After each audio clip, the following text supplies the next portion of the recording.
guys, welcome back to my channel. Today is the last video of my frag tank.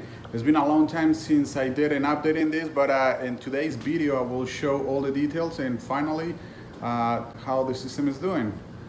Okay. All right, so here we have my frag tank, finally all completed and established. I have things going on in there already. Let's start with the light. So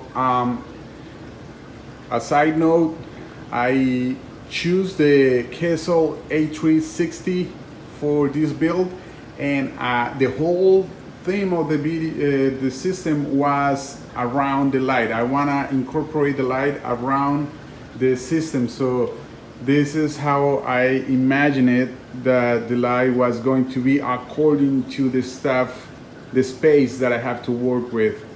As you can see, I got the Kessil, is the latest Kessil, the AX360 with the 90-degree mounting arm. The flexible arm didn't quite work for me. This one is a lot more sleek, and also I got the bundle for the Wi-Fi, as you can see right there. Okay. I didn't choose Kessil before. Well, first of all, the price is an expensive light, and second, I didn't like the fact that you cannot control it through Wi-Fi. After they came out with the bundle, I decided to go with this one. As you can see, the light has a nice spectrum, and the system, you can see the light drawing in the back of the rail, the stair rail. Okay, we have my frags. I will show you that later on. So the feature of the tank was to have all my goodies here. Okay, so all this stuff, I have it right here, is hidden. It's nice and packed. Let me show you. Come on. There we go. All right, so you can see I have all my fragging equipment, fish food, some frag plugs over here. So I have limited space, and I needed to have this stuff available when I need it, when I work in the tank. So that was the main feature of building my frag tank. Then, if we see over here, we have the front panel, and this is the quarantine system for my new arrivals. I'm not into getting fish lately, but when I planned the tank, I decided to have a quarantine system here. I might take it off later on because I got the SPS bug bit me hard, and I want to grow SPS so bad. So I'm thinking maybe use that space to put a reactor, a calcium reactor for all my equipment. Right now the system is running in Kaltwasser, so we have a Kaltwasser reactor. This one is made from Avast Marine. There are a few competitors in the market. I decided to go with these guys. They are good quality, and I found it on sale in bulk supply, so that's why I took the chance to go with this one. My main display has an Kaltwasser reactor as well. All right, so here we can see I have one of the little pumps feeding the Kaltwasser with arrow water. The other one is for my alkalinity. Right now it's off, but I set up a alk alkalinity doser in there, just in case the Kalkwasser couldn't keep up with the demand. But it seems is the Kalkwasser is more than enough for the little stuff that I have going on right now. The pump that I'm using is a Vectra M1. It's a overkill for this system, but that was a pump that I had previously in another system that I don't longer have, and it works perfectly. As you can see, I have it in a very low setting right there. And here is the control panel for my system. I don't have anything fancy on it. I mean, the most fancy stuff that I have is the Vectra. Everything else is controlled by these plugs right here. So if I need anything to be on and off, I can shut it off. Like this one is not needed, so I shut it off. Then I have a carbon reactor going on in there. This one is from BRS. It's nice. I like it because it's perfect for the size that I have. The plumbing, as you can see, is in the back. I have the overflow there. I have, you can see all the plumbing. So right now I don't have a skimmer. I'm planning to put a skimmer right here in this chamber. Not yet. The bioload that I have is not enough for it. I'm doing the wire changes that I'm doing are keeping up with all the nutrient export. The second chamber right here, this one is for my refugium. I want to grow chaeto in there, some type of microalgae, and the last chamber is for the pump. All right, let me show you here if you can see right there is the plumbing. So all the water falls down right there in that chamber. Okay, and that's the view of the tank. So right now these are the frags that I have. All this stuff came from my main display. The frag rack I built when I built the tank. I was planning on buying like a fancy one, but then I have this extra material laying around, and I decided to do a DIY frag rack. As you can see, I have a bunch of zoanthus, palitoas, mushrooms, leathers in there. The fish that I have are the file fish, and I have a wrasse, little yellow wrasse over there. So this tank is a frag tank. So the fish that I have here are mainly like workers.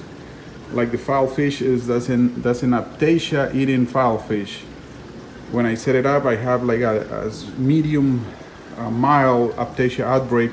So that's why I choose that guy. It actually worked and took care of all those Aptasias. As you can see here, we have more leathers, a few Recordias, the green GSP, and I have here a ball of palito as the stuff grows like wheat. Okay.